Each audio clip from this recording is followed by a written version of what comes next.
few hours to go before America decides between Donald Trump and Kamala Harris on who will become the next president of the United States. In the last leg of the poll campaigning, both the Democratic and Republican contenders are in swing states of Pennsylvania, North Carolina, and Michigan, amongst others, making their final outreach to voters. Harris's speech, remember, involves appealing to the African-American community, the Arab Americans, protecting democracy and reproductive rights, while Trump's speech is around making America great again, combating illegal migration, fixing the economy, and ending the two wars. But if the latest polls are to be believed, ladies and gentlemen, it is Donald Trump who's leading in most of these crucial swing states. So the big question is what to make of the polls, who's headed for victory, and what's the global impact and the outcome of these elections, and how will the outcome of these elections change the United States equation with India? To discuss those and many other crucial and related issues, I'm now joined by Meera Shankar, former ambassador to the United States in Germany, and Anurag Singh, managing partner, Ansid Capital. Thank you very much, ma'am, and Anurag, for joining us this evening. Indeed, Ms. Shankar, let me come to you first. Thanks very much for joining us this evening. It hasn't really gotten so close in an election since Bush versus Gore, remember? And this is being hailed as an inflection point for the United States from a whole host of perspectives, geopolitical, economic, the wars that are playing out. Help us understand the significance of this particular presidential election and what is at stake for the United States and, of course, for the world, ma'am.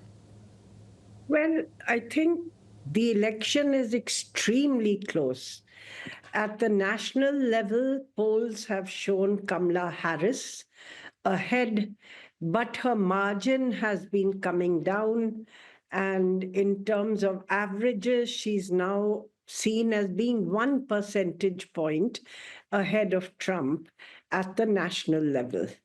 In the swing states, the 7 swing states, which could vote either Republican or Democrat, the polls again have been shifting. Initially, they were showing Kamala a little ahead. When Biden was running, they were showing Trump very much ahead. Then Kamala caught up and she was ahead in some of the key swing states. Then Trump was ahead. And now the latest New York Times Siena poll of the 7 swing states, which has just been released, shows that it's very tight. According to this poll, Kamala is ahead in Wisconsin, Nevada, North Carolina, and Georgia. Now, North Carolina and Georgia, generally, Trump has been seen to be ahead. But this poll is showing Kamala Harris ahead, and in Michigan. But they are showing Trump ahead in Arizona, and that there's a tie in Pennsylvania.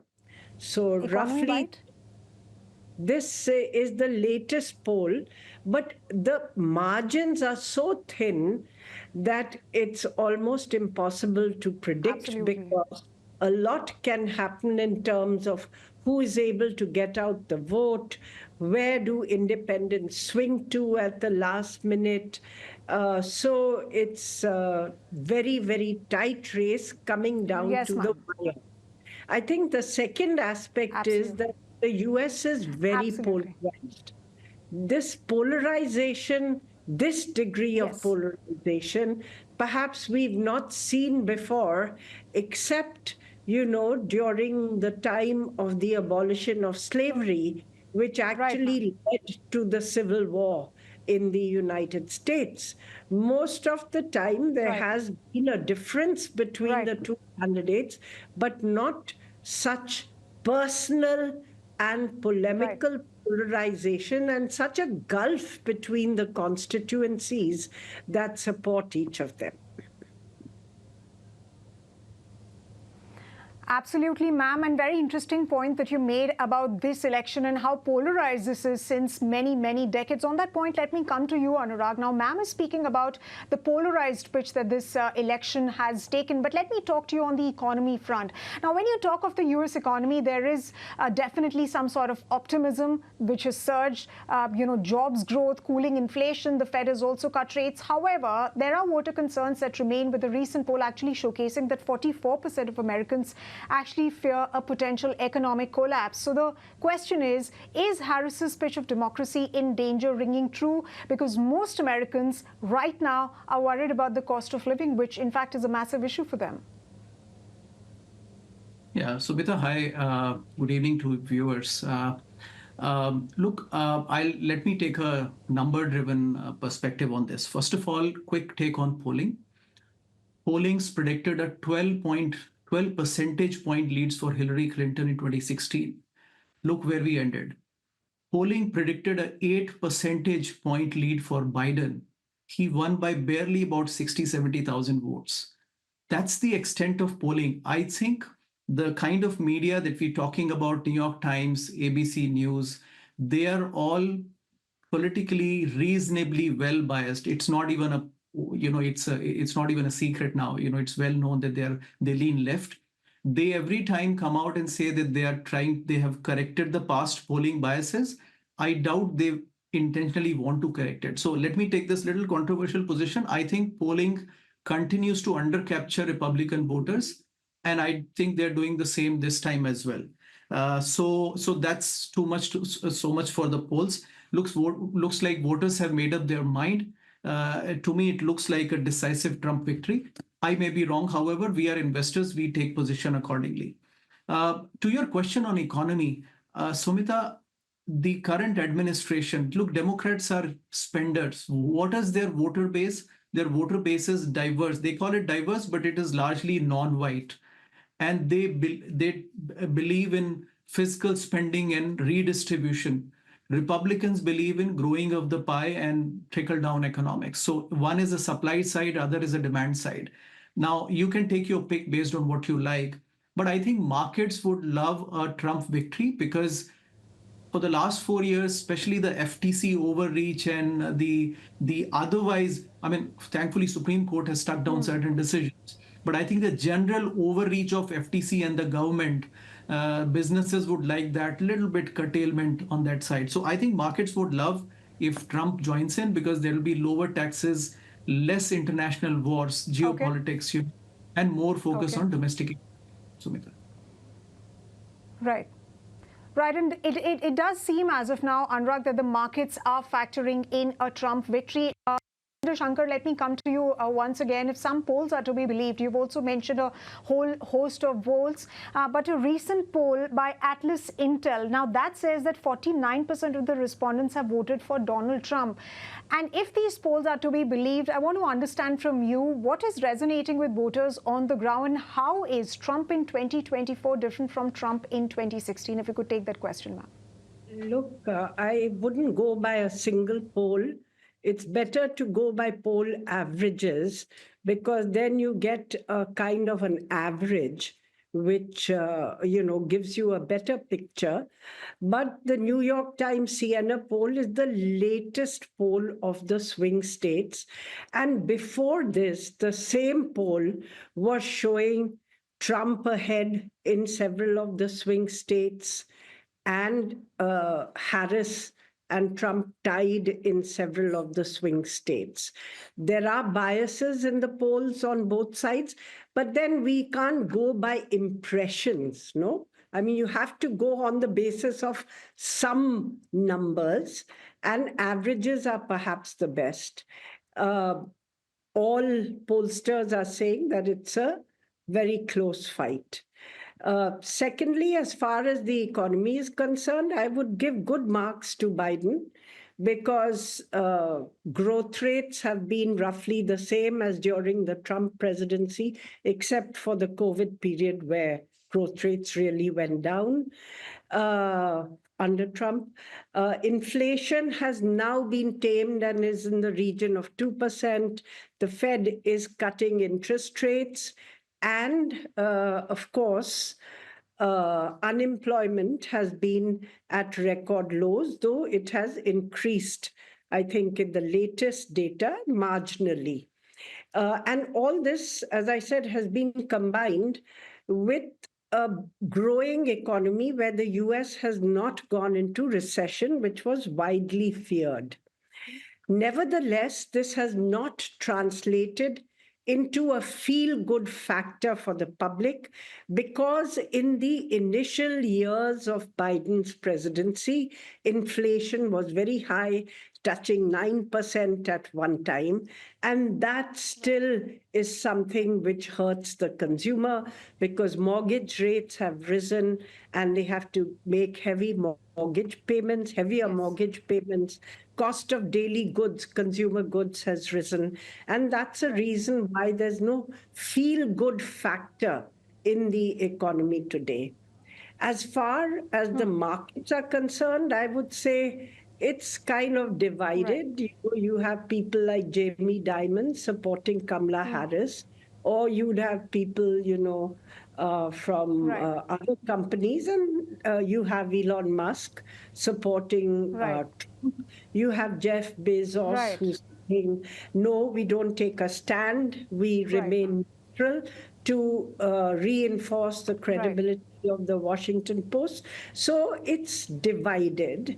Yes, those who are wealthy certainly benefit from the tax cuts, but I think the last Trump presidency left a huge deficit when we are talking of spending. And right now, there's a range of economists who said both Kamala's plan and Trump's plan are likely to increase the deficit, but Trump's plan by an order of magnitude more than Kamala's plan. And this is about 30 to 40 economists who've come out and basically given this opinion. So if we are a little objective, I think that opinion is divided. And university-educated whites and women, because I think no one has mentioned the women's constituency. These are important constituencies for Kamala. The non-university educated whites and, some elements of other constituencies are with Trump in a very fierce way. They, believe in him without any kind of quarter giving. Absolutely, ma'am. Right, ma'am, and we'll have to see how that really plays out. We still have a couple of hours to go before that final decision really comes. But Anurag, the most important piece of this puzzle, if I may call it that, it turns out to be Trump's outlook on China. We know that the country has just gotten a bump from policy makers as well. FIIs are investing. But will the return of a Trump presidency, will it mean a renewed push for China plus one strategy? What does it precisely really mean for India as a country? Because we've seen that kind of push being given by global companies like Apple and several others. Correct. So, Subhita, look, I think on that, the policy is unified. Be it Democrats or Republicans, everybody has an anti-China stance. I think broadly, the foreign policy of US is driven by the deep state, which has a consistent view that we need to pull out the strategic industries out of China and even Taiwan, right? So I think that will continue. I think this tariff thing is a matter of, it's a kind of a bargaining chip. It's, after the government comes in, I'm sure there are gates to cross. There is Congress and there is Senate and everything. So president can't do what he wants. Plus, also, I think we should not take too seriously the pre-poll promises that the politicians talk about. I think it'll be a very pragmatic approach. Look, US can't do without China manufacturing. The only point is that semiconductor and the other, the energy-based, the green energy-based manufacturing needs to be moved to US. That's the plan. That's already happening. The plants are already being dug out, in various US states. So I think that will continue. In terms of India, I think US very strongly, I get a strong feeling in people talking about it, that they want a very strong base and strong India on manufacturing outside of China. But I think the sense that I'm getting is that it'll be divided into multiple countries. It's maybe, Vietnam, it may be a bit of South Korea, it may be Indonesia, and it may be most of Mexico and Poland, right? So that's the view on this. Of course, India will gain, right? It's only India's battle to win or lose, right? It only depends on how fast India can run. I think US strongly needs a very strengthened India on manufacturing. Definitely, Anurag, and India is going to be important in the overall scheme of things, whether it was during the Biden presidency or during this coming presidency. But, ma'am, I'll come to you, but let's also take a look at some of the bites that we are getting on this very crucial issue of illegal migration that, in fact, is a big issue this election. If rounding up and deporting millions of desperate people is the answer to everything, why was the number of undocumented immigrants basically the same when Donald Trump left office as when he took office? Border Patrol. It said we had the safest border in the history of our country the day that I left. I shouldn't have left. Ambassador Shankar, let me ask you, hearing out both Trump and Obama's speeches, would you agree with Obama that Trump perhaps has no real plan so far as illegal immigration is concerned? And secondly, given the size of the Indian diaspora in the United States, how will a Trump presidency really impact Indians living over there, particularly with respect to the H-1B visa policy? Look, Trump is serious about immigration. He's pushed this as the major issue during his campaign. Now, he is, saying that he will use mass deportations, and not just of people caught on the border, but also those who have been living illegally in the US for a long time. And these are anywhere between 11 million to 14, 15 million people, the estimate is. And the question is, many of them would have legal recourse. They would have to be apprehended. They would have to be prosecuted, and then you would need the machinery to actually take them to the border. So while apprehending people at the border and pushing them back is perhaps a bit easier, rounding up people who have been living illegally in the US for some time may prove to be more cumbersome and administratively also rather expensive. So there could be a reality check there. The question is also of legal migration. And here, too, the Republicans take a somewhat restrictive approach. There's a racist undertone as well. There's been trolling of Indian origin techies in the US by MAGA supporters, basically saying, we are going to deport all of you back to your country. And, what kind of smells would you have left in your offices, and so on. So there is a racist undertone to some of this rhetoric on migration, and the feeling, that somehow foreigners come and take the jobs of Americans. Now, many of these are American citizens. It's not that they are not American citizens or that they are there illegally, and there continues to be a gap in terms of skill availability in the US. So it's economically a short-sighted thing to do for the US, but politically we don't know which way it will go. Certainly processing H-1B visas will be tougher. Right, and ma'am, we'll have to see how that policy really plays out, because illegal immigration is something that Kamala Harris has also spoken about just a couple of weeks back. One final question, Anurag, before we wrap the show, on the question of the dollar. Now, depending on the mandate, it's ultimately the direction of the dollar that really decides how market equilibrium works. Help us understand what works better for a stronger dollar and, of course, Fed's rate cut trajectory. Final comments from you. Yeah. So, Mita, I'll talk about the dollar. By the way, you need a 30-minute program on immigration. It's a very intense topic, and it has many nuances. Absolutely. But Right? we're just trying to Yeah, tackle as much as we can. Let me say something about the look. Dollar is a relative currency. Depends on how the other countries, the other 6-7 currencies that in the basket that the dollar is there, how they behave.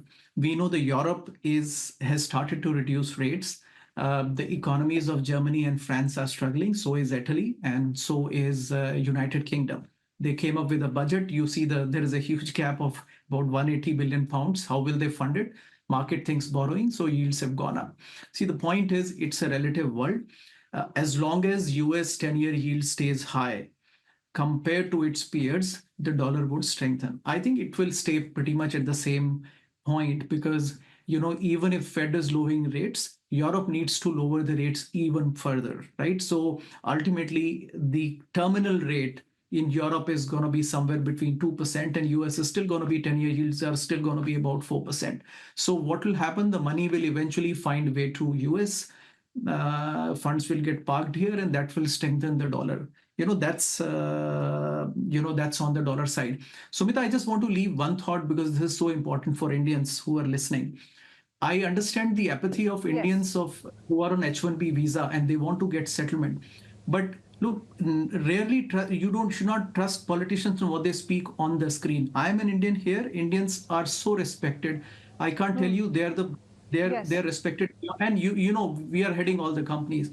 What Republicans and conservative point of view is, and that is my point of view as well, that you to come by the right way and not shortchange the system. Right? And that's the bigger concern. Now, the H-1B is a small number. They can solve it. But Democrats don't want to solve it because they want to just legalize that 20 million illegals, right? So that's a bigger, unless that gets done, H-1B will not get solved. So it's Republicans who are actually pro H-1B versus the common perceptions that Democrats like H-1B visas.